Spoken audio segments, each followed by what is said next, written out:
नमस्कार दोस्तों, मैं सीए सचिन।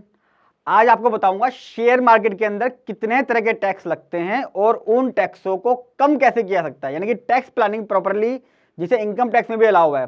दोस्तों, शेयर मार्केट के अंदर कंपनी बना के काम करें या प्रोप्राइटरशिप, ये भी क्वेश्चन आता है। और कुछ लोग दोस्तों से पैसा ले लेते हैं, अपने रिलेटिव के नाम से शेयर ट्रेडिंग करते हैं। जो बाहर के लोग हैं, एनआरआई, वो इंडिया में पैसा बेच के ट्रेडिंग करते हैं। किस तरीके से वो उन ट्रांजेक्शन्स को मेंटेन करें, वो भी आज की वीडियो में बताऊंगा। पहले बता दूं कि कितने तरह की ट्रांजैक्शंस हम शेयर मार्केट में करते हैं और सबका टैक्स ट्रीटमेंट बिल्कुल अलग अलग है। पहला है अपना डिलीवरी बेस, यानी कि जब हम शेयर खरीद लेते हैं और बेचते हैं दोस्तों, तो वो डिलीवरी बेस में आता है। इसका टैक्सेशन 3 तरीके से होता है। इसके अंदर short term capital gain, long term capital gain और एक आती है बिजनेस इनकम। बताऊंगा कैसे उसमें करना है, थोड़ा आइडिया देता हूँ। एक होता है दोस्तों अपना इंट्राडे, यानी कि मॉर्निंग में खरीदे शाम को बेचे, या सुबह खरीदे शाम को बेचे, या शाम को खरीदे और सुबह बेच दिए। अल्टरनेट चलता है इसके अंदर। एक है अपना फ्यूचर एंड ऑप्शन दोस्तों, सबसे ज़्यादा लोग इसके अंदर करते हैं। इसका टैक्सेशन बिल्कुल अलग है। इन दोनों केसों में हमारी जो इनकम है शेयर से, वो मेरी बिजनेस इनकम है। अब 3 तरह से ट्रेडिंग होती है, तो 3 तरह से इसका टैक्सेशन भी होगा। टैक्सेशन बताऊं कैसे टैक्स रेट लगता है, उससे पहले थोड़ा सा आइडिया बताता हूं कि इसमें इनकम जो आती है वो किस किस तरह की आती है। एक आता है बोनस शेयर। बोनस शेयर दोस्तों जब मुझे मिलते हैं हमेशा एग्जम्प्ट होते हैं, उसमें कोई टैक्स नहीं लगता। जब प्रॉफिट तभी होगा जब हम इसे बेचेंगे। कॉस्ट हम लेते हैं उस केस में हमेशा नील। बताऊंगा आगे कैसे कैलकुलेशन होती है, एग्जाम्पल भी लिया है मैंने बकायदा। एक है दोस्तों dividend income. Dividend income taxable है मेरे स्लैब रेट के हिसाब से, जैसे बाकी इनकम पे था अदर इनकम, ऐसी अदर इनकम ऐड करेंगे और वो अपनी टैक्स लगेगा। अगर 2.5 लाख तक एग्जम्प्ट है, मान ली किसी की 1 लाख की इनकम आई डिविडेंड, पूरे साल में कोई इनकम ही नहीं है, तो उसकी वो माफ हो जाएगी, क्योंकि 2.5 लाख तक माफ है मेरा। अगला है मेरा शेयर, जब मैं बेचता हूं तो लॉन्ग टर्म कैपिटल गेन होगा। अगर 1 साल के बाद बेचूंगा मैं, 1 साल तक का है तो शॉर्ट टर्म, 1 साल के बाद लॉन्ग टर्म। 10% का टैक्स रेट लगता है, 1 लाख तक माफ है मेरा। अगर किसी का long term capital gain 6 lakh हुआ तो 1 लाख माफ होगा, 5 लाख पे टैक्स लगेगा 10%। शॉर्ट टर्म पे 15% है। अगर बिजनेस हुआ तो वही दोस्तों मेरी बैलेंस शीट बनेगी, सेल आएगा, परचेज आएगा, और फिर मैं इस पर टैक्स पे करूंगा। अब इस तरीके से जब मुझे पता चलेगा कि भैया मेरा ट्रांजैक्शन इस तरह की थी, टैक्सेशन इस तरह का है, तो अब टैक्स पे कैसे करूंगा। सबसे पहला एग्जांपल मेरा आता है टैक्स का। मैंने लिया है टैक्सेशन का। ये है दोस्तों मेरा डिलीवरी वाला, जो मैं शेयर खरीदता हूं और अपने पास रख लेता हूं 1 साल के लिए, 2 साल के लिए, 3 साल के लिए, 4-5 साल, जो भी अपने आप को होल्ड कर लिया मैंने कि शेयर की डिलीवरी हो गई है। इंट्रा में डिलीवरी नहीं होती, एफ&ओ में डिलीवरी नहीं होती, तो ये डिलीवरी वाला है। दोस्तों जब भी हम डिलीवरी बेस्ड काम करते हैं शेयर मार्केट में, सबसे पहले हमें डिसाइड करना है कि ये मेरी बिजनेस इनकम है या मेरी इन्वेस्टमेंट है। अगर आप इसे इन्वेस्टमेंट मानते हैं तो आपको उसके ऊपर कैपिटल गेन पे करना पड़ेगा, वो लॉन्ग टर्म हो सकता है, शॉर्ट टर्म भी। अगर बिजनेस है तो फिर आपकी बैलेंस शीट बनेगी, टैक्स आउट कराओगे, सीए साइन करेगा, और बाकी बिजनेस कितने हैं, सीए का बिजनेस है, आलू बेचने वाला बिजनेस है, आईटी का बिजनेस है, बाकी बिजनेस है दुकान परचून की, उन बिजनेस की तरह ही इस बिजनेस को ट्रीट किया जाएगा। अब एग्जांपल दोस्तों ले लेता हूं मैं मानता हूं कि ये आपकी इन्वेस्टमेंट है फिलहाल अभी। अब इन्वेस्टमेंट में कैसे होता है देखिए, मान लीजिए कैटरीना ने शेयर खरीदे, 100 रुपये के शेयर की वैल्यू थी 3/9/2017 को, उसने शेयर सोल्ड कर दिया 120 रुपये का। हो सकता है वो लंबे लॉट में हो, ज़्यादा हो, मैं अभी मान के चल रहा हूँ एक शेयर है, अमाउंट ले लिया मैंने, 31/12/2018 को सोल्ड कर दिया। डेट ध्यान रखिएगा, डेट थोड़ी पीछे की लिए जानबूझ के मैंने, क्यों बताता हूँ। वैल्यू क्या है स्टॉक की दोस्तों, 110 रुपये 31/1/2018 को। 31/1/2018 को सरकार ने एक नोटिफिकेशन लाया था कि भैया 31/1/18 से पहले का जितना भी गेन होगा वो पहले माफ होता था, जिसपे एसटीटी पेड है, लॉन्ग टर्म कैपिटल गेन। लेकिन 31/1/2018 के बाद जो इंडेक्सेशन का बेनिफिट है, एक तो वो हटा लिया है, दूसरा 10% का रेट कर दिया है। तो इससे पहले का टैक्स माफ है, इसके बाद वाले पे टैक्स लगेगा। कैसे बताता हूँ। अब देखिए 100 रुपये से 110 रुपये यहाँ रेट था, जो मार्केट वैल्यू थी 31/1/18 को, जिसे बोलते हैं ग्रैंड फादरिंग। तो 10 रुपये का शेयर मेरा जो प्रॉफिट हुआ उसके ऊपर कोई टैक्स नहीं लगेगा। ये मैं लिख दिया है, 10 रुपये का जो शेयर है इस पर कोई टैक्स नहीं है, क्योंकि ये पहले माफ था नेट टैक्स की वजह से। अब क्या होगा, फर्क कितना आ गया, 120 रुपये का यहाँ पे। तो क्या हुआ, 20 रुपये के ऊपर टैक्स लगना था, 10 मेरा माफ हो गया, 10 रुपये पे टैक्स लगेगा मेरा कैपिटल गेन 10% विदाउट इंडेक्सेशन, क्योंकि पहले रेट 20% था, अब रेट हो गया 10%, तो इंडेक्सेशन का बेनिफिट भी ले लिया। वो सिंपल एग्जांपल था, ये उन लोगों के लिए जिनके शेयर पहले लिए हुए 2018 से पहले, यानी 31 जनवरी 18 से पहले शेयर लिए हुए और अभी भी होल्ड करे हुए। अगर वो बेचेंगे तो इस तरीके से उनको बेनिफिट मिल जाएगा पिछली कॉस्ट का भी। अब मैं आता हूँ नॉर्मल, जो लोग अभी शेयर खरीद रहे हैं। कैटरीना के बाद नंबर आता है मेरा सलमान का। सलमान ने शेयर लिए मेरे 10 लाख के शेयर खरीद लिए मैंने। कब? 1/4/21 को, यानी कि अप्रैल में ही मैंने शेयर खरीद लिए। सलमान जी ने, सॉरी मैंने नहीं, सलमान जी ने शेयर उन्हें सोल्ड करे 18 लाख रुपए के। कब? 31 नवंबर 21 को, यानी कि बिल्कुल अभी पिछले महीने ही उन्होंने शेयर सोल्ड कर दिए। लगा यार काफ़ी अच्छा प्रॉफिट आ रहा है, शादी तो वैसे ही नहीं, अकेला आदमी क्या करना है, तो शेयर खरीद लिए। वैल्यू क्या है स्टॉक की? 31/1/18 को दोस्तों, नॉट एप्लीकेबल, क्योंकि मैंने शेयर ही 1/4/2021 को लिए हैं, तो यहाँ पे तो वैल्यू का मतलब ही नहीं है, जो होगा इस साल होगा।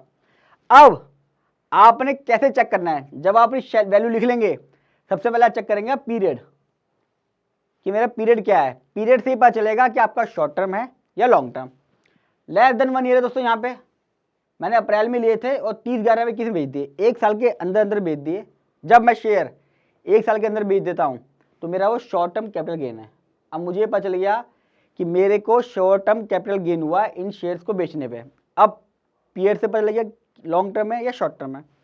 अब मैं देखूंगा मेरे को कितनी वैल्यू का कैपिटल गेन हुआ है। 8 लाख का हुआ है दोस्तों। कैसे? 18 लाख माइनस 10 लाख, तो यहाँ पे मेरा कैपिटल गेन हो गया 8 लाख रुपए का।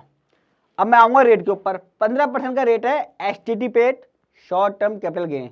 जो इक्विटी बेस होते हैं दोस्तों, उस पर हमेशा एसटीडी करता है और उसके ऊपर लगता है 15% का रेट। 8 लाख पे लगेगा 1,20,000 रुपये प्लस 4% सेस। मैं हमेशा राउंड ऑफ को टैक्स लेता हूँ, जो सेस लगना है, सरचार्ज लगना है आपकी इनकम के हिसाब से, वो तो लगेगा। बेसिक टैक्स रेट 15% है, यानी कि 8 लाख का 15% आपको 1,20,000 रुपये का टैक्स पे करना पड़ेगा इस कैलकुलेशन के हिसाब से सलमान को।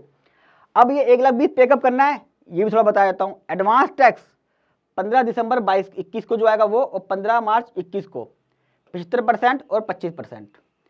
जिस क्वार्टर में आपको कैपिटल गेन होगा उसी क्वार्टर में आपको उसका प्रपोर्शनेट देना पड़ता है एडवांस टैक्स के रूप में।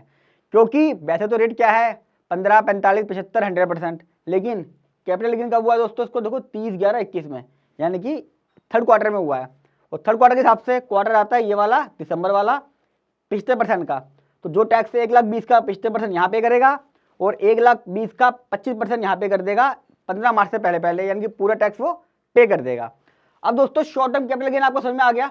सलमान ने शेयर खरीदे बेचे, शॉर्ट टर्म हो गया। अब मैं आप पे आता हूँ लॉन्ग टर्म कैपिटल गेन पे, कि लॉन्ग टर्म का टैक्सेशन कैसे होता है। सलमान के पास वही 10 लाख के शेयर थे 1/4/20 को। अब मैंने डेट चेंज कर दिया, 30/11/21 को बेचे इसने। ये तो एप्लीकेबल होगा नहीं मेरा पुराना रेट, क्योंकि मैंने शेयर बाद में लिए हैं। सबसे पहले चेक करूंगा पीरियड, मेरा पीरियड क्या है, शॉर्ट टर्म है लॉन्ग टर्म है। 1/4/20 को बेचे हैं तो 31 मार्च 2021 को, इन्हें 1 साल हो गया था, और मैंने बेचे हैं बाद में, तो इसका मतलब क्या हुआ, मेरा ये लॉन्ग टर्म कैपिटल गेन हो गया। अब मेरा पता चल गया मेरा लॉन्ग टर्म है। लॉन्ग टर्म के बाद वैल्यू निकालिए अपनी आप, वैल्यू निकलेगी 8 लाख की, वही 18 लाख माइनस 10 लाख, 18 लाख अपना सेल, 10 लाख माइनस कॉस्ट, तो कितना आ गया मेरा 8 लाख का कैपिटल गेन। यहाँ पे 1 लाख का मेरा एग्जाम्प्ट है, 1 लाख का टैक्स तो कोई लगेगा ही नहीं, माफ करेगा सरकार ने। अब मैं आऊंगा रेट पे, 10% किस पे लगेगा, 8 लाख में से 1 लाख गया 7 लाख, 7 लाख पे टैक्स निकलेगा 70,000 रुपये प्लस सेस देना। 70,000 का टैक्स आपको पे करना है। अगर सलमान खान के ये डाटा रहे तो वो डाटा आपके मिलते हुए या जो भी आपकी कैलकुलेशन है वो ले लीजिएगा। टैक्स का रेट दोस्तों वही रहेगा, 15 दिसंबर और 15 मार्च से पहले जमा करना है। 75% 70,000 का, 25% 70,000 का, सेस मिला के पे करना है आपको। इस हिसाब से आप टैक्स पे कर देंगे। अब दोस्तों शॉर्ट टर्म भी हो गया, लॉन्ग टर्म का टैक्स निकाल लिया मैंने। आपके पास जितने भी शेयर हों आप उसके हिसाब से इसकी कैलकुलेशन कर सकते हैं। अब ऐसा भी हो सकता है कि मैं क्या करता हूँ, शेयर खरीदता हूँ बेचता हूँ, खरीदता हूँ बेचता हूँ, करोड़ों की ट्रांजेक्शन कर जा रहा हूँ मैं, तो मैं नहीं चाहता भैया मेरा टैक्स बच भी जाए। तो मैं क्या करूँगा, उसे ना शॉर्ट टर्म दिखाऊंगा ना लॉन्ग टर्म, वो मेरा बिजनेस हो जाएगा। फिर जितने भी शेयर मैं खरीद रहा हूँ वो मेरी परचेज है, जितने भी शेयर में बेचना वो मेरी सेल है। ब्रोकरेज माइनस करूँगा, एसटीडी माइनस करूँगा, ऑडिट जो सीए को पैसे दे रहा हूँ वो माइनस करूँगा। मैंने बंदे रखे हुए हैं हैंडलिंग करने के लिए ट्रांजेक्शन को, एक्सपर्ट की ओपिनियन ले रहा हूँ शेयर मार्केट में पैसा डालने के लिए, वो खर्चे माइनस होगा। वो सब खर्चे दोस्तों मिलेंगे सिर्फ आपकी जब बिजनेस की इनकम होगी। तो ज़्यादातर लोग जो ट्रेडिंग कर रहे हैं लगातार फ्रिक्वेंटली और चाहते हैं कि भैया मैं अपने इसको बिजनेस इनकम दिखाऊं, कुछ खर्चे क्लेम कर सकूं, तो आपको बिजनेस इनकम दिखानी पड़ेगी। लेकिन ये आपका फ्रिक्वेंटली नेचर का होना चाहिए, एज पर जो इनकम टैक्स का रूल है कि आप एक रियल में बिजनेसमैन हो और आप शेयर को ज़्यादातर खरीदते बेचते हो। ऐसा नहीं है आपने एक शेयर आज ले लिया फिर 5 महीने बाद लिया फिर 1 साल बाद ले लिया, तो वो आप बिजनेस में काउंट कर लोगे। आपकी इंटेंशन बिजनेस की है तो ट्रांजैक्शन ज़्यादा होनी चाहिए डेली बेसिस पे या हफ्ते में, जो भी है। अदरवाइज आपको वही लॉन्ग टर्म और शॉर्ट टर्म लेना पड़ेगा अगर इन्वेस्टमेंट है। हाँ, आप ऐसा भी कर सकते हो कि एक मैंने रिलायंस के शेयर लिए, रिलायंस के शेयर जो मैं लंबे समय के लिए होल्ड कर रहा हूँ उसको मैं इन्वेस्टमेंट दिखा सकता हूँ, उस पर लॉन्ग टर्म शॉर्ट टर्म। कुछ शेयर मैं चाहता हूँ बिजनेस ट्रेडिंग वाले, तो आप उसे बिजनेस की कैटेगरी में भी दिखा सकते हो। ये चॉइस आपकी है as per income tax rule कि भैया मुझे इसे बिजनेस दिखाना है, मुझे इन शेयरों को इन्वेस्टमेंट दिखानी है। और आप उसे अगले साल चेंज भी कर सकते हो कि भैया इस साल मैं बिजनेस दिखाऊंगा, अगले साल मैं इसे शॉर्ट टर्म या लॉन्ग टर्म रखूंगा, फिर उसके अगले साल मैं इसे बिजनेस दिखाऊंगा। लेकिन मेरी राय है कि आपको उसे कंसिस्टेंट दिखाना चाहिए, यानी कि इस साल बिजनेस है तो अगले साल भी बिजनेस, उससे अगले साल भी बिजनेस। तीनों केस जो मेरा डिलीवरी वाला है वो मेरा पूरा हो गया है। अब दोस्तों यहाँ मैं बता दूं कि मैं कैसे करता हूं और आपको बड़ी आसानी होगी जब भी आप डिलीवरी बेस्ड शेयर करते हैं।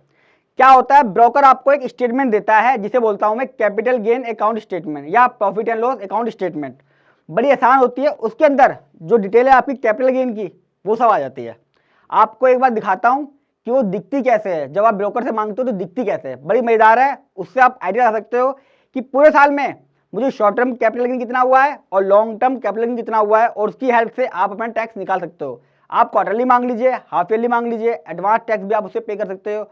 और जिससे भी आप आईटीआर फाइल करवाते हो आप उसको हमेशा वो स्टेटमेंट दीजिए, अगर उसमें लॉस है तो लॉस को क्लेम करिए। दोस्तों जो स्टेटमेंट है शॉर्ट टर्म कैपिटल गेन और लॉन्ग टर्म के लिए, देखिए लिखा हुआ आ रहा है, साफ साफ देख सकते हैं कैपिटल गेन लॉस, ये पूरे साल की इकट्ठी मिलती है। इसमें लिखा रहा है summary of capital gain, short term capital gain ये रहा, लॉन्ग टर्म कैपिटल गेन ये रहा। दोस्तों पूरा क्वार्टर वाइज जिस क्वार्टर में आपको होगा पूरा दिया जाएगा, और सेम इनकम टैक्स रिटर्न में यही फिगर जाती है जो आती है।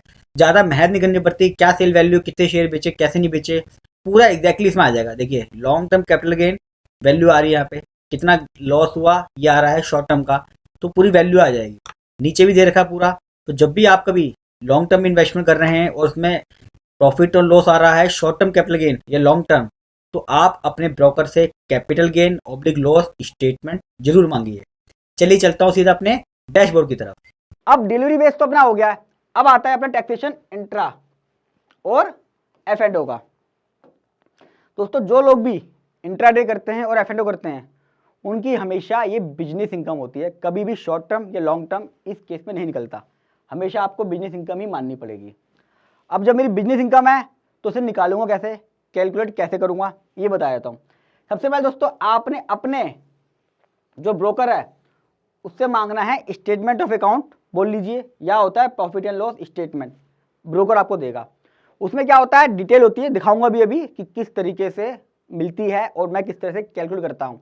आपके जितने भी शेयर आपने खरीदे हैं वो होते हैं लॉट में, जितने आपने बेचे वो होते हैं, और आखिरी में कॉलम होता है जिसमें लिखा आता है प्रॉफिट पूरे दिन का कि आपका क्या हुआ, पर डे का profit loss, profit loss, profit profit loss, loss loss loss, और आखिरी में टोटल हो जाता है।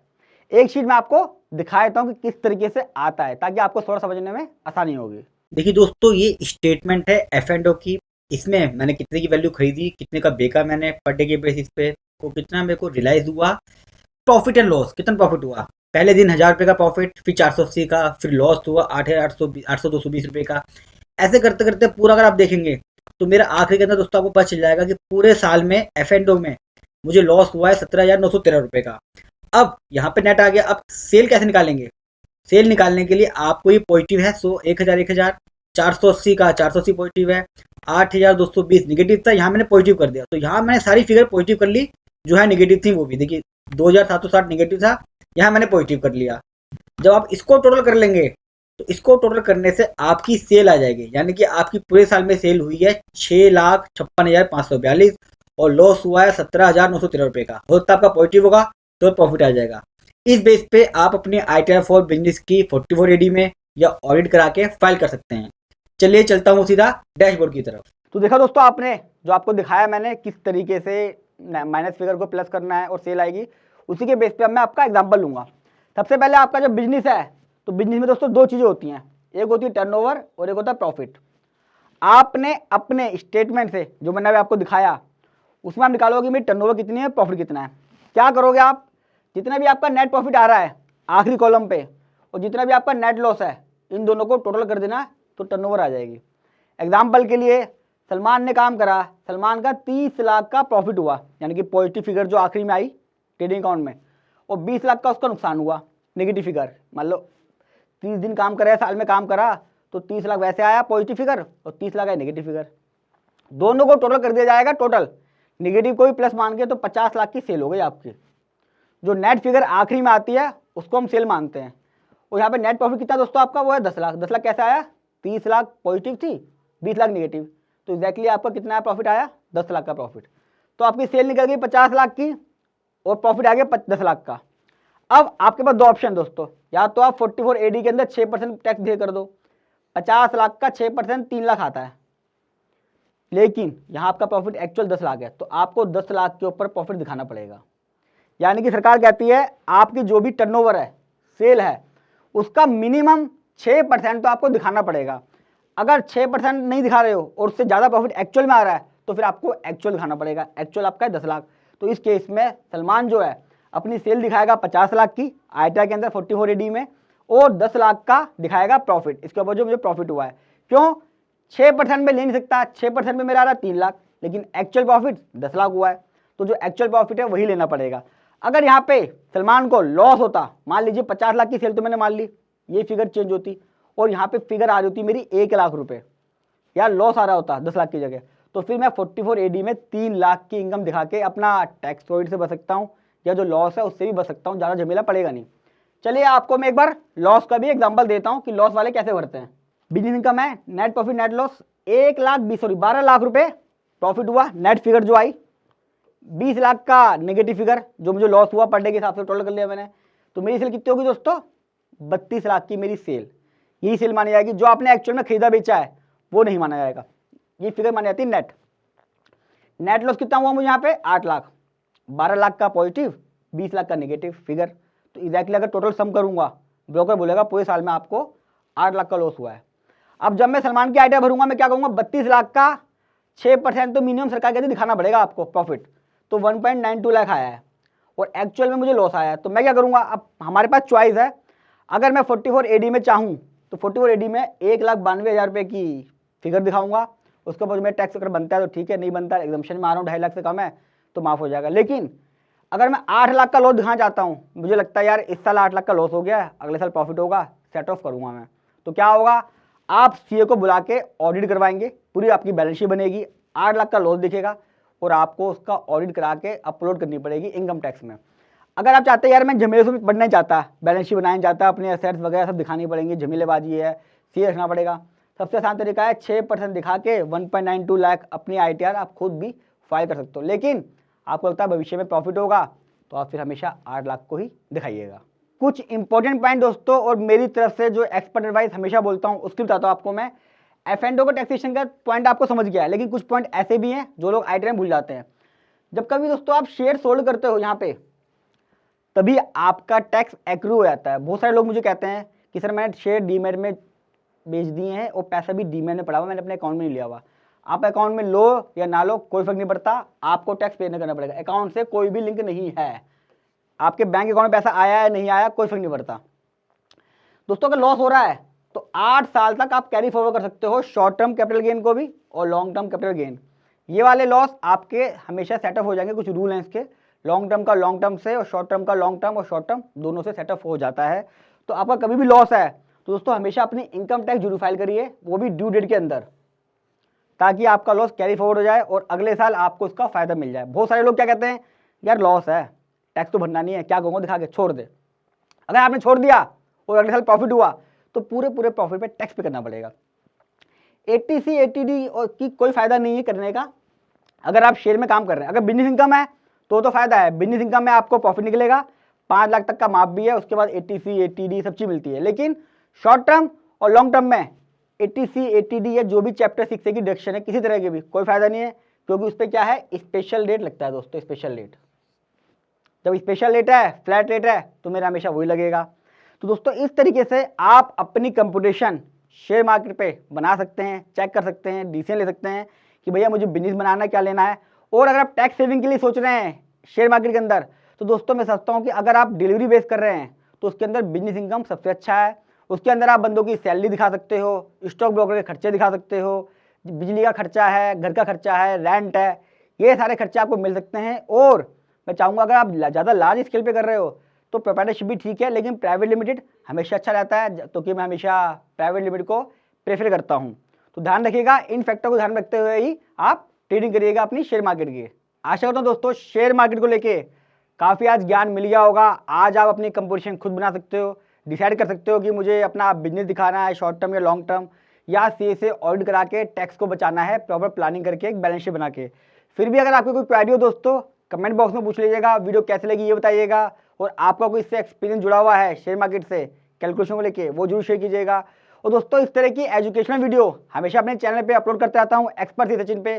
तो अगर आपने अब तक सब्सक्राइब नहीं किया चैनल को, तो रेड बटन दबा के सब्सक्राइब कर लीजिएगा, साथ में बेल आइकन जरूर दबा दीजिएगा, ताकि जैसे ही कोई वीडियो मैं अपलोड करूँ आपके पास एक नोटिफिकेशन आ जाए और आप मेरी कोई भी इंपॉर्टेंट वीडियो मिस ना करें। जल्द मिलूंगा एक अच्छी वीडियो के साथ, तब तक के लिए नमस्कार।